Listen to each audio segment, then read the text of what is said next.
A graça e a paz.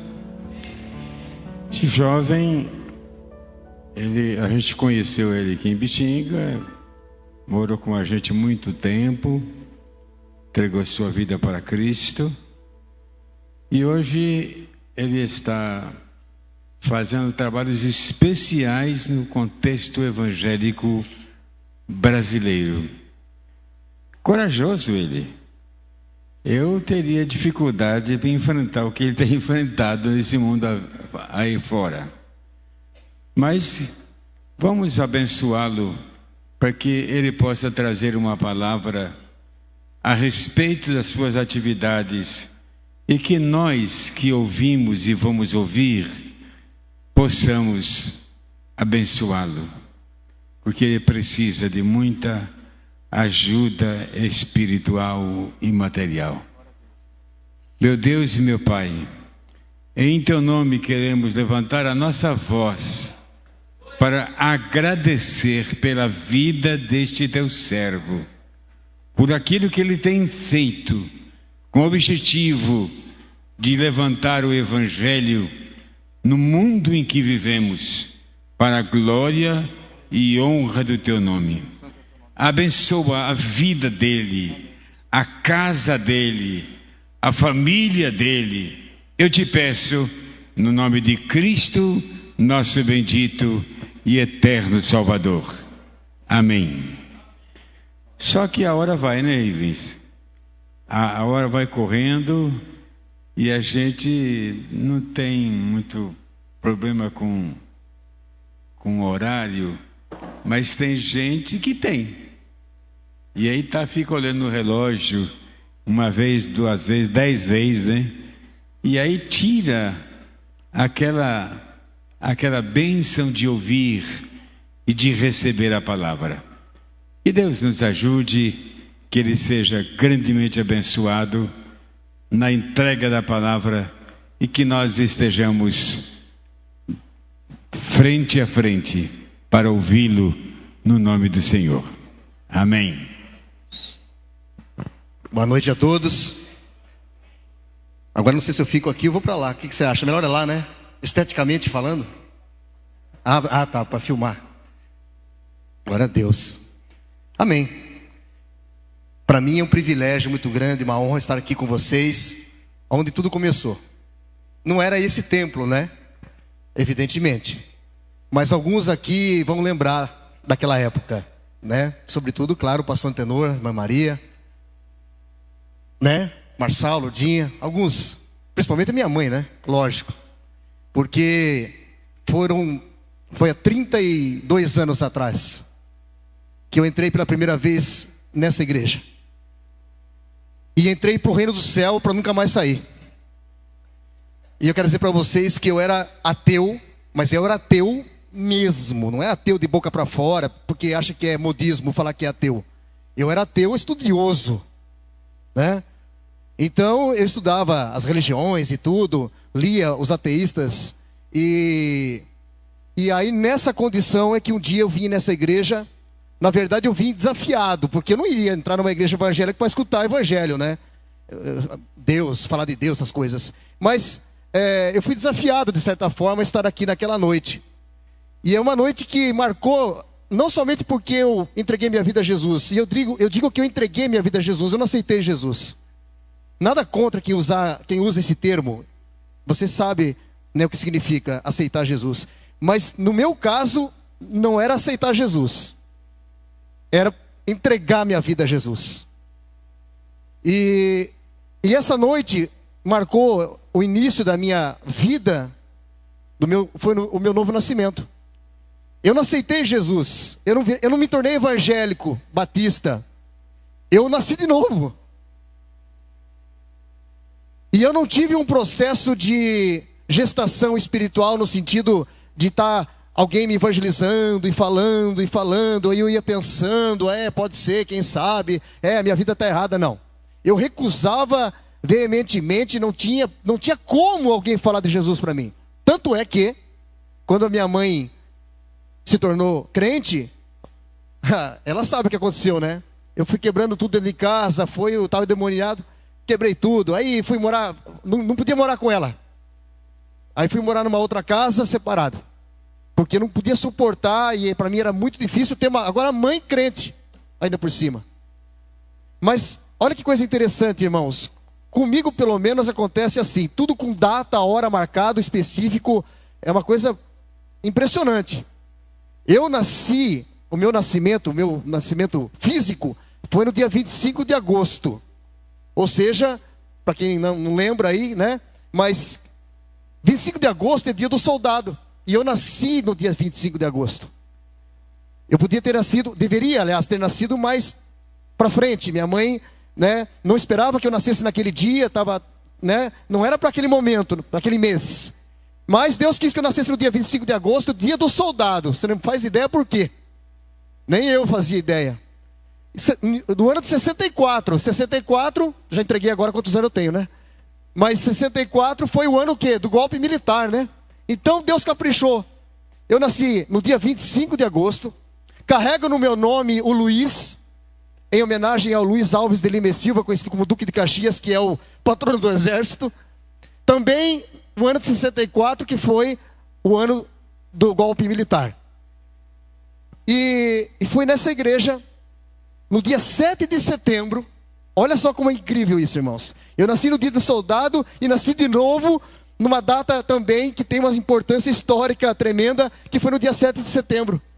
No dia 7 de setembro, era um feriado, eu lembro, era uma sexta-feira no calendário, eu estava com 20 anos de idade, entrei nessa igreja, era o outro templo antigo, vim aqui por causa do desafio, falei, vou lá, vou assistir esse culto, vou mostrar que Deus não existe, isso aí tudo é uma armação, é teatro, isso aí é blá blá blá, eu saio daqui como entrei, ponto final. Sabe o que aconteceu naquela noite? Eu entrei nessa igreja aqui, estava lotada, porque era um pastor de fora, o Dante. Nunca mais vi o Dante. Mas Deus estava usando a vida daquele homem naquela noite. Ele estava aqui, esse pastor, a igreja estava lotada, e eu, claro, eu cheguei atrasado, e eu queria ficar lá atrás, entendeu? Eu falei, vou assistir o culto, terminou o culto, eu vou embora. Mas Deus preparou de tal forma que aí, minha mãe estava aqui, e aí ela tinha um lugarzinho aqui na frente, vou eu e sento aqui na frente. Era o outro templo ainda. Muito bem. Aí teve o louvor, sinceramente eu não gostei, achei muito chato. Porque eu já naquela época curtia outro tipo de som, aí os caras tocando hino e tal, eu falei, mas que é isso? Tá, tudo bem. Aí terminou o louvor, o pastor lá deu a palavra, não entendi nada. Nada do que ele falou. Aí eu falei, mas que negócio, além de tudo é chato esse negócio aqui. Vai acabar logo, eu vou embora. Pronto, aí vou provar que Deus não existe, tudo isso aqui é para quem é fraco de cabeça, aí vai lá, né, se emociona e tal, eu estou preparado, né, sou um cara super racional, estudioso, enfim. Aí, o que aconteceu? Na hora que terminou a palavra, esse pastor que estava aqui pregando naquela noite, passou o microfone para o pastor Antenor, aí o pastor Antenor já ia encerrar o culto. Aí esse pastor disse, espera um pouquinho, pastor, Deus está falando alguma coisa aqui que eu tenho que falar. Aí eu pensei comigo, pronto, vai começar o teatro. Deus vai falar. Aí o pastor Antenor devolveu o microfone para o Dante, pastor Dante, acho que é Dante o nome, eu não lembro, enfim. Mas vocês vão lembrar, quem é das antigas aí. Aí esse pastor falou assim, Deus está me mostrando que tem alguém aqui nessa noite, que nem era para estar aqui. É um jovem, né, um rapaz jovem que está aqui nessa noite e que ele está aqui porque na verdade ele veio só para mostrar que Deus não existe. Ele quer provar que Deus não existe porque ele é ateu. Aí eu já pensei comigo, falei, minha mãe já andou falando com o cara, armaram tudo esse negócio aqui. Estão armando aí. Mas eu na minha, fiquei ali duro, né? Aí ele disse assim, esse rapaz que está aqui tem um problema muito sério. Ele, na verdade, não é porque ele não quer acreditar em Deus. Ele foi levado a não acreditar em Deus por uma razão. Pela ferida que está no seu coração por causa do pai dele. E do amor que ele não teve do pai. E porque já disseram para ele que Deus é pai. Então, automaticamente, ele bloqueou. E ele disse, Deus não existe. Porque se Deus existisse, não teria acontecido na minha família o que aconteceu. Porque ele odiava... Eu passei a odiar meu pai, né? Eu tinha um ódio dele nessa época. Por causa da separação, meu pai separou da minha mãe. Foi uma tragédia. Então, irmãos, quando ele falou aquilo, claro, pelo Espírito Santo, aí naquele momento, dentro de mim, aí começou a passar um filme, eu comecei a suar frio, e eu falei, mas o que é isso? Né? As minhas emoções já ali balançou tudo, a minha estrutura, né? Eu venho de uma família, irmãos, de espanhóis que você não faz ideia. Né? O irmão mais velho da minha mãe, da dona Terezinha, a pastora Terezinha, é um espanhol que na casa dele tinha uma plaquinha que dizia assim: nessa casa até o gato é nervoso. Sabe o que eu escutava quando criança? Uma frase de espanhol que diz: ai governo, soy contra. A minha avó, pro lado do meu pai, dizia assim: mesmo todo errado, nunca deu braço a torcer a ninguém. Você não faz ideia de onde eu vim. Mas aquela noite, 7 de setembro de 1984, eu estava aqui, e aquele homem, aquele pastor, que eu nunca mais vi, começou a falar pelo Espírito Santo, e eu comecei a sentir que realmente a minha vida era uma mentira. Detalhe, eu morava separado da minha mãe, e eu era tão encrencado, eu tinha um apelido, irmãos, que eu não posso falar, porque Deus me proibiu de falar. É um apelido feio, mas eu era conhecido aqui, me diga pelo aquele apelido. Eu era encrenqueiro, pequenininho, mas diz que os pequenininhos são mais invocados, né? É verdade. Eu era invocado demais. Aí eu morava sozinho, de repente um dia bateu na minha porta um cara grandão assim. Tanto é que o apelido dele era grandão. Já faleceu. Dessa altura assim, dessa largura. Bateu lá na porta de casa, eu morava na Adriano de Freitas, um pouquinho para frente do Pastor Tenor. A minha casa era... A sala tinha umas luzes vermelhas, entendeu? Eu usava umas coisas meio estranhas, porque eu gostava de fazer umas viagens, né? Umas viagens, sim. Então, eu era meio psicodélico. Então, tinha uma luz vermelha, eu escutava Pink Floyd e outras, né? Rick Wakeman, eu ficava lá. Aí, um dia me falaram que se eu tomasse chá de fita cromo, eu ficava louco. Ficava, né? Eu ia viajar. Chá de fita cromo. Ainda bem que hoje não existe mais isso. Aí, eu fui tomar a tal do chá de fita cromo. Misericórdia. Irmãos... Só que naquela época, esse cara bateu na porta de casa, eu fui atender um baita de um homem grandão, eu olhei, assustei e falei, tô morto. Que eu andei falando? Quem que é esse cara?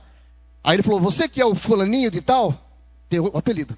Não posso falar. Aí, ele falou, sou. Ele falou, eu vim aqui porque eu tô aí em Bitinga. O passado do cara era interessante. Matei um cara em Santos, vim aqui pro interior, e eu tô aqui meio perdido por aqui, me falaram que você pode me dar uma força aí. Olhei para o tamanho dele e falei, eu acho que é você que vai me dar uma força. Aí, final da história, para eu resumir, o grandão ficou morando em casa, sem pagar aluguel, para ser meu guarda-costa. Você acredita nisso? Porque eu já estava mexendo com umas coisas lá, que de vez em quando tinha umas tretas, e aí precisava de alguém daquele tamanho. Muito bem. E assim estava o dia 7 de setembro de 84, quando eu vim nessa igreja, eu falei para o grandão, vamos lá comigo nessa igreja aí? Ele falou, eu não. Eu falei, por quê? Ele falou, porque lá em Santos... Uma vez eu fui numa igreja de crente lá, não sei o que aconteceu. Eu caí, fiquei estribuchando lá. Aí o pessoal juntou em cima de mim. Eu não entendi nada. Eu perdi meu raciocínio. Eu falei, eu não vou entrar em igreja de crente não. Eu falei, então tá bom. Você está com medo. Irmãos, e eu tinha um detalhe. Quando eu estava nas minhas viagens, para fugir do meu problema, da minha angústia, da minha tristeza, da minha revolta, da mágoa que eu tinha do meu pai, do ódio que eu tinha, enfim... Eu usava essas porcaria toda para fugir da realidade. E aí, irmãos, quando passava o efeito, eu olhava no espelho do banheiro, lá de casa, e dizia assim, Ivens, esse mundo é um circo, e você é o palhaço do circo. É assim que eu me sentia. Porque não era eu. Eu tinha que fazer tudo aquilo, tal, era o carinha que agitava e tal, não sei o quê. Mas eu era, quando eu estava sozinho, eu dizia, esse mundo é um circo, é tudo parece um grande espetáculo. Todo mundo tentando fazer um malabarismo para sobreviver, tentando mostrar o seu lado, para ser aplaudido, para ser reconhecido, enfim. E eu era o palhaço, me sentia um palhaço, porque lá fazendo palhaçada para todo mundo, vivendo o que eu não era, depois sozinho chorava. E eu dizia no espelho, só eu, no espelho, dizia, esse mundo é um circo e você é o palhaço do circo. Naquela noite, 7 de setembro de 84, eu estava aqui, esse pastor começou a falar sobre essa questão da amargura com relação ao pai, o amor, e que por isso que esse jovem que estava ali, foi levado a não a querer acreditar em Deus. E aquilo começou a mexer, mas eu não ia me render. Até que esse pastor disse: mas esse jovem está aqui nessa noite, e o Senhor está dizendo, para que saibam que Ele é Deus, que esse jovem diz, quando olha no espelho, que o mundo é o circo e ele é o palhaço do circo. Irmãos, eu não me lembro o que aconteceu. Eu não sei o que aconteceu. Quando eu me vi, quando eu voltei a mim, eu estava de 4 aqui na frente, era outra igreja, né? Não sei onde que era ali. Mas eu estava de 4 no chão. Chorava. Aí minha mãe chorava, todo mundo. O que está acontecendo? Eu não sabia o que estava acontecendo, mas eu não me lembro como é que eu saí do banco e estava lá de 4 no chão. Eu não lembro.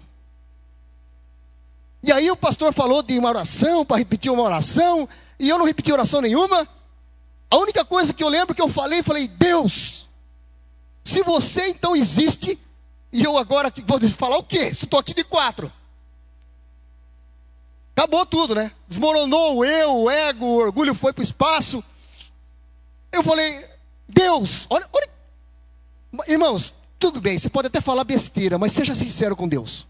Deus prefere que você abra o teu coração e fale até umas coisas nada a ver, mas com sinceridade, do que os hipócritas que fazem umas orações aí e não vira nada.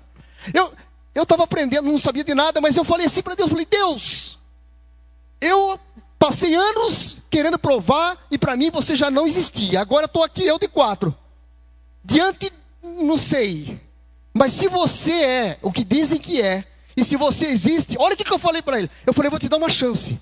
Você acredita que eu falei isso para ele? Eu falei, vou te dar uma chance para Deus. Eu falei, eu não quero virar crente, eu não quero virar evangélico, eu não quero ser uma pessoa que vai virar uma... Eu tinha uma ideia que ser crente era um robozinho. Não pode, tudo não pode. A vida sem graça, sei lá o quê. Eu falei, não é chatice esse negócio, né? Religião. E outra, eu não queria religião. Eu falei, eu não quero saber de religião. Mas se você é Deus, eu quero que você se revele a mim como Deus. E eu vou te seguir, eu quero te conhecer. Não só de ouvir falar, mas eu quero te contemplar. Para quê, irmãos? Eu voltei para casa naquela noite. Quando o grandão abriu a porta de casa, ele olhou para mim e falou assim, que cara é essa, meu?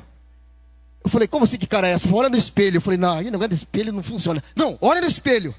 Aí eu olhei no espelho, eu estava assim, né? Eu falei, o que aconteceu?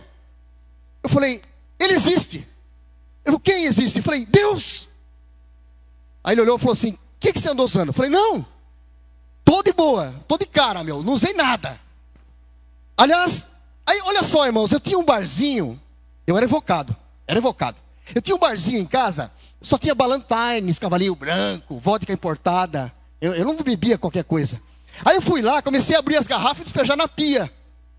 Naquela noite, não tinha pastor, ninguém me discipulou, ninguém falou nada. Ah, isso é pecado, aquilo é pecado. Não, eu simplesmente fui jogando na pia. O grandão falou assim, eu vou falar grandão, porque ele tem um nome, mas, embora ele já tenha falecido, mas aqui na cidade muitos o conheceram, não quero citar o nome dele. Ele foi uma figura conhecida aqui. Mas aí o grandão, você está jogando fora, esses negócios é caro. Eu falei, mas eu não preciso mais disso. O que eu encontrei hoje, ou melhor, quem eu encontrei hoje, o que eu estou sentindo, mas nem de longe essas coisas me davam. Aí eu fui no banheiro, no meu quarto, peguei o resto de droga que eu tinha lá também, de outro tipo. Joguei na descarga, dei descarga, peguei a Bíblia, irmãos, que eu tinha uma Bíblia, que eu tinha xingado a mulher que me deu aquela Bíblia. Doutora Silvana Quaresma, ela pode ser meio... Bom, vocês não vão... Tá gravando isso? Tudo bem. Ela não é muito certa, mas tudo bem. Mas é uma mulher de Deus. Mulher de Deus, hein, profeta. Aí ela pegou, ela tinha me dado uma Bíblia de presente, eu xinguei aquela mulher. Você acha dar uma Bíblia para um ateu? Depois ela foi a minha primeira discipuladora, depois disso. Glória a Deus por isso. Mas olha só, aí eu fui lá e peguei a Bíblia. Naquela noite, eu não consegui dormir. Sabe o que eu fiz naquela primeira noite? Que eu nem sabia o que estava acontecendo, novo nascimento, ninguém falou para mim o que estava acontecendo, eu não sabia nada. Eu peguei a Bíblia e fui ler, abri João naquela noite eu li João inteiro. Porque eu tenho tenho até hoje, né? Muita facilidade de ler. A minha infância foi lendo, eu não tive uma infância normal, brincando, eu era lendo. Então eu leio muito fácil. Aí eu comecei a entender, eu falei, eu acho que João 3, eu falei, eu acho que eu nasci de novo. Porque não tem explicação. Na semana seguinte eu estava na igreja com a Bíblia embaixo do braço. 2 semanas depois eu estava, naquela época, era na avenida, como é que chama aquela avenida lá embaixo lá? Avenida ali, que passa ali, Dom Pedro, né? Ali tinha uma padaria, chamada Padaria São Paulo, ali eu juntava a galera. 2 semanas depois, eu estava com a Bíblia na mão, à noite, no sábado à noite, pregando para a galera em cima do capô do carro. Ah, aceita Jesus, o cara jogava latinha de cerveja. Ah! Entendeu? Porque me conheciam, o que esse cara, que louco é esse? Eu não sabia, mas aí, irmãos, foi um processo que, louvado seja o Senhor, nunca mais parou.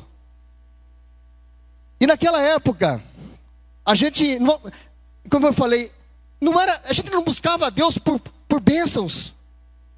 Para mim, tudo que eu precisava eu já tinha. Eu não precisava de mais nada. Se ele quisesse não me dar mais nada, não precisava. A gente não precisava buscar as bênçãos de Deus. O nosso foco não era, Senhor, o que o Senhor tem para mim, as suas promessas. Não, era, Senhor, qual é a tua vontade? Senhor, eu quero fazer a tua vontade. Senhor, era outra pegada. E aí começou a chegar uma turma que nem o pastor Edinho, né? Doutor Edson, mas para mim é o Edinho até hoje, porque eu e ele aqui, numa época, lá nessa aí, lembra? Que nós fomos lá para o Tietê? Lá no Rio Tietê, lá, passa Borborema, que vai para lá, né? Novo Horizonte, entra à esquerda ali, que vai para Marília. Nós fomos lá para ficar jejuando 3 dias, num calor de absurdo de 40 graus, embaixo de uma lona de caminhão, para ler a Bíblia e ficar jejuando. Umas coisas assim, né? E aí, irmão, o Senhor me fez conhecer a minha esposa, que hoje estamos aqui, eu, ela. A Ivanir morava lá em Santa Catarina, veio me conhecer aqui. Deus nos uniu, casamos, temos 3 filhos, né? O Rafael está aqui já com a esposa, a Isabel está aí com a neném, que já sou avô, né? Deus é pai, Deus é bom. E minha mãe, a Ívia, o Gabriel, e Deus foi fazendo a obra, né? O Israel, família toda aí, família Brilho Celeste. Sabia? Eu vou contar um segredo para vocês agora. A nossa família, o pastor Joel, que não está mais aqui presente, mas ele juntava a gente, então, aí tudo convertido, a Ívia convertida, a Ivani convertida, a família, aí a gente fazia culto em casa. Irmão, você não faz ideia do que é o poder de fazer culto em casa, família.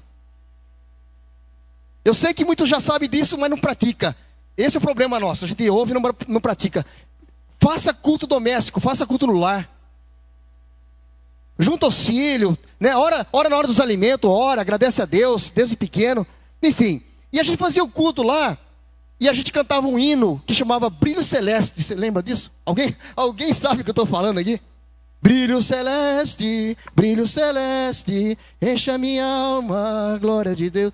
Bom, começa assim, peregrinando, vou pelos montes, para quê, irmãos? Eu estava profetizando e não sabia. Peregrinando, viramos um monte de missionário que até hoje não para em lugar nenhum, para a glória do Senhor. Então, irmãos, não é simplesmente uma família que foi salvo pela misericórdia, mas Deus tem um plano, né? Eu queria ler para vocês aqui essa passagem de Josué, todo mundo conhece, mas vamos ler. Eu ia pregar hoje, pastor, mas o senhor falou não. Um testemunho vale mais do que 1000 pregações.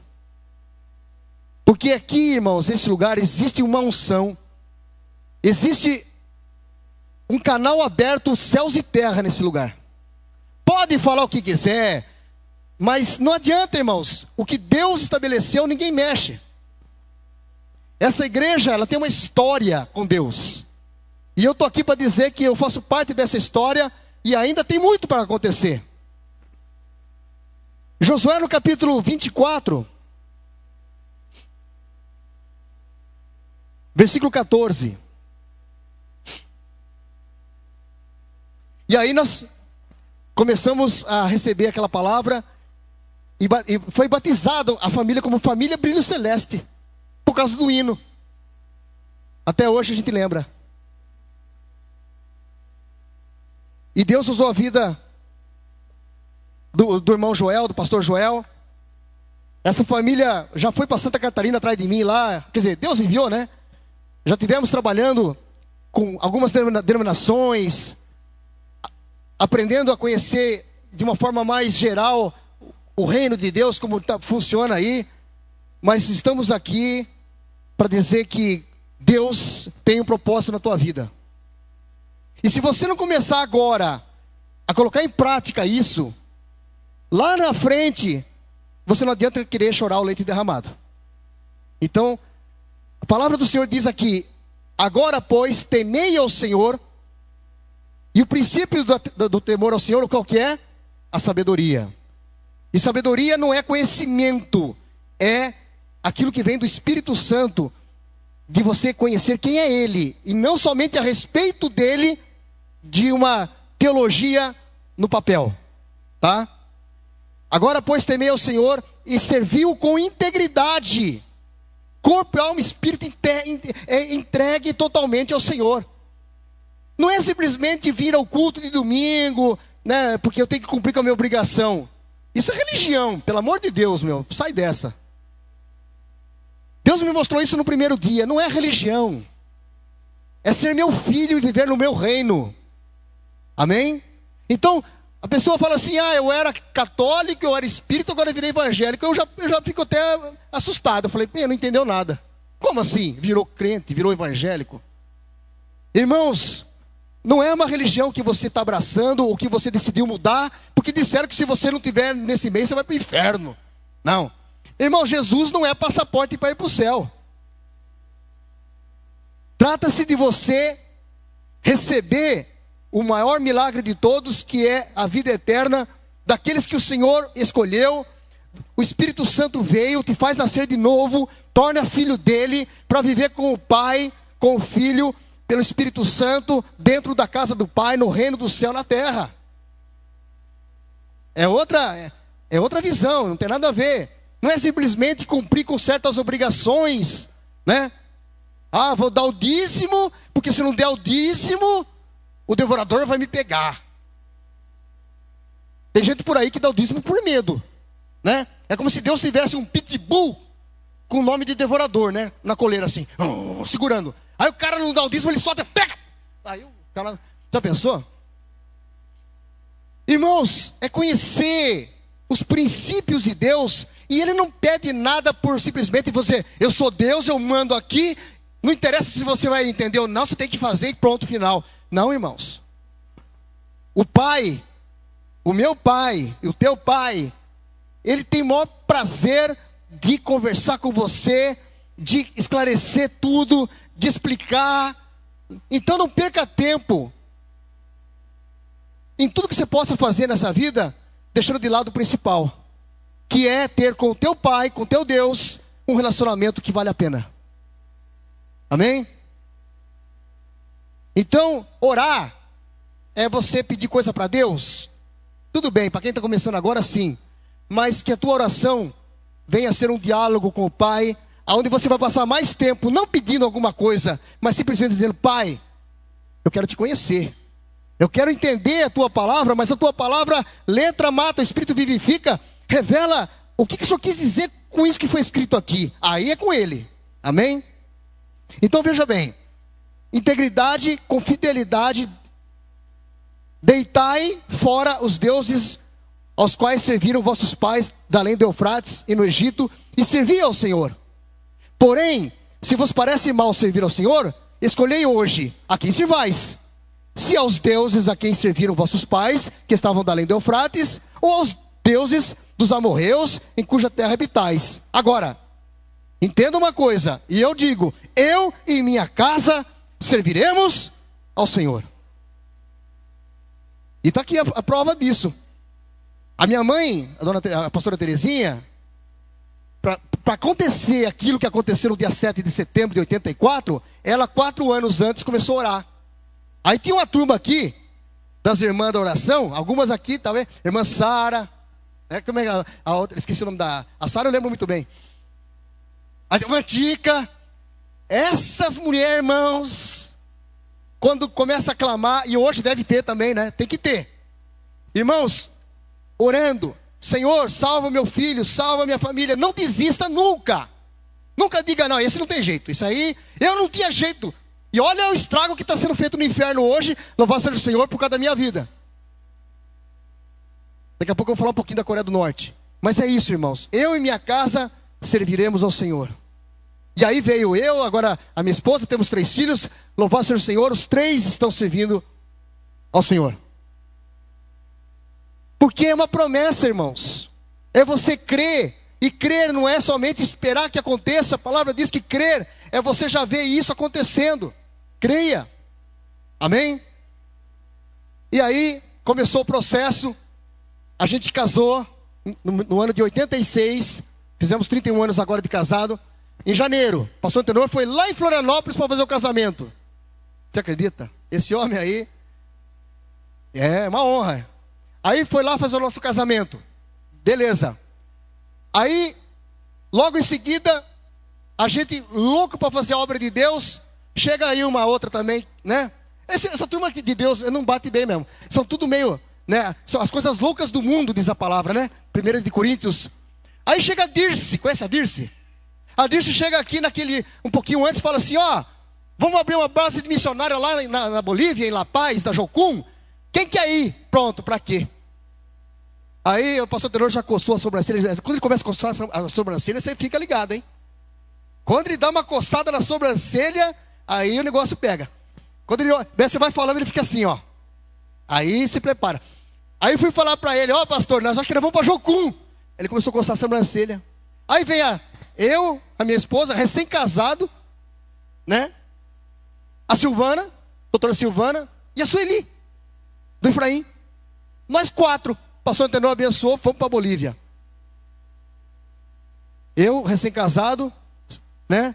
E aí fomos para a Bolívia. Irmãos, glória a Deus pela vida do pastor Antenor, dessa igreja, que mesmo na época ele não aceitou muito a ideia de que a gente fosse para lá. Mas falou assim, vai, porque é de Deus. E aí depois que a gente voltou para cá, eu tive o privilégio de, a primeira oportunidade de pastorear uma igreja foi justamente o pastor Antenor.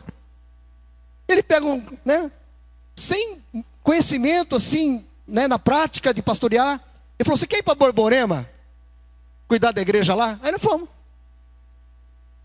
Fomos para Borborema. Verdade. O pastor Antenor foi lá visitar nós lá na Bolívia. Ele foi lá e falou assim, deixa eu garantir aqui que minhas ovelhas vão voltar um dia para minha casa. E os filhos pródigos sempre voltam para a casa do pai. Você já percebeu isso? A gente sempre volta aqui. Então, irmãos, aí foi a nossa primeira experiência de pastorear uma igreja. O pastor Antenor confiou. Esse homem é louco mais do que todos nós aqui. Vai lá para Borborema lá. Pastorear a igreja lá em Borborema. Começando ainda, era em casa, a casinha ali, né? Os cultos eram na sala, aquela coisa. Daí nasceu os filhos ali, tudo. Oh, glória. Então, irmãos, são 30 anos já se passaram. E para a honra e glória do Senhor, eu tenho essa honra, esse privilégio de estar aqui com vocês nessa noite. Prestes a ir numa nova missão, agora dia 3 de agosto. E nós vamos, uma missão para a Coreia do Norte. Mas antes de falar nisso, porque eu vou pedir, vocês estão filmando isso, né? Estão filmando isso? Na hora que eu começar a falar da Coreia do Norte, eu vou pedir para vocês não filmar, tá? Porque aí pode dar problema, tá bom? Mas ainda não. Então, irmãos, para a honra e glória do Senhor, nós já fomos para tantos países, Deus tem usado a nossa vida em tantos lugares, trabalhamos com outros ministérios até bem conhecidos aí, mas nada, nem ninguém pode nos separar do amor de Deus que está em Cristo Jesus. E quando fala desse amor, eu não tenho como separar isso da Igreja Batista de Ibitinga, pastor Antenor, pastor Maria e todos vocês que fazem parte da nossa história. Amém? É isso, irmãos. Então você está aqui, não é simplesmente para frequentar uma igreja evangélica, para ver se Deus vai abençoar você.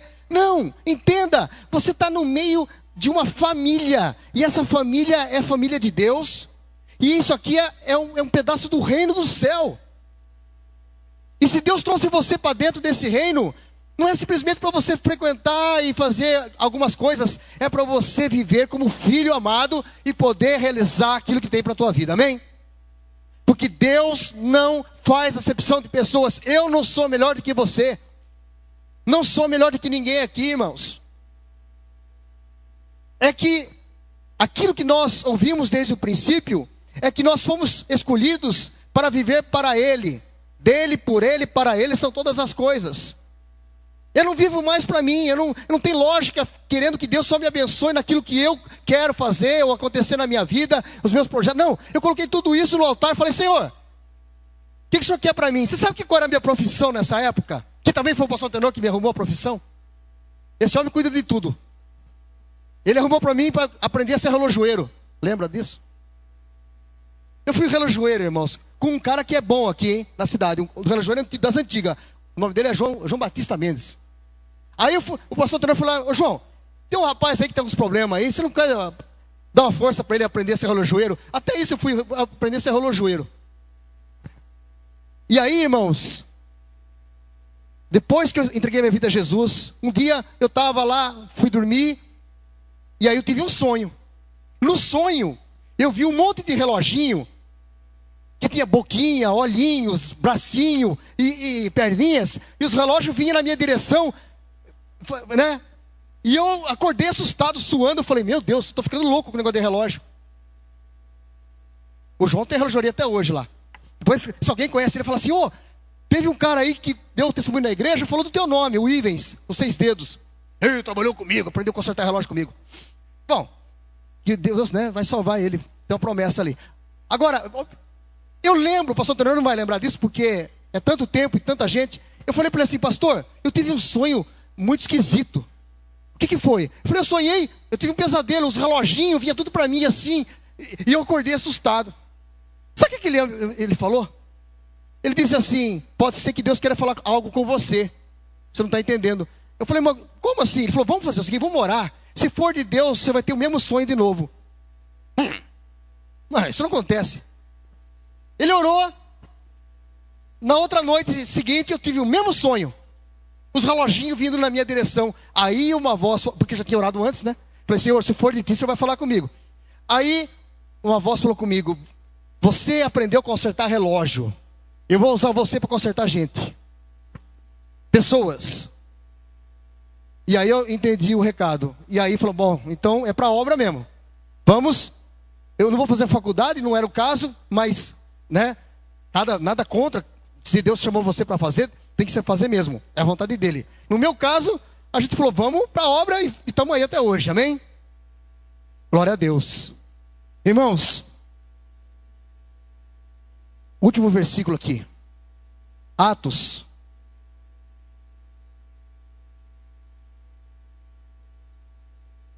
Capítulo 16.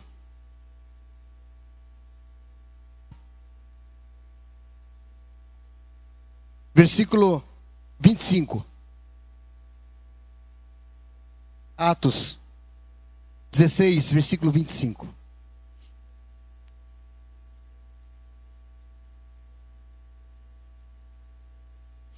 Diz assim, bom, para vocês entenderem, né? Apóstolo Paulo e Silas estavam presos por causa da palavra.